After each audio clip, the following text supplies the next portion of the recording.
So wat ek eintlik sê is, die sonde is juist daai misverstand, dat ons nie weet wie ons is nie.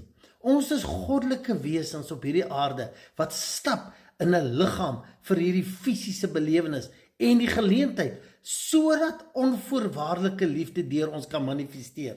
Maar ek sê nog steeds, dis eintlik die agter die valse identiteit waarmee ons groot geword het, die grootste probleem is, mense verstaan nie onvoorwaardelike liefde nie. Ek het nog nooit iemand gehoor wat dit vir my kan verduidelik, dat dit vir my opgewonde maak nie. Daar's altyd sê, God is hierdie onvoorwaardelik, maar net na dit is dit hierdie straf, oordeel, al hierdie klomp resultate en vereistes waaraan ek moet voldoen en wat ek moet behê. En dis hoekom, dis nie onvoorwaardelike liefde nie. En ek sê weer vandag, as ons net kan kom by die verstaan van onvoorwaardelike liefde, dan sal ons begin te verstaan hoe ons heeltemal die pot mis sit met hierdie oordeel en die hele misbruik van sonde.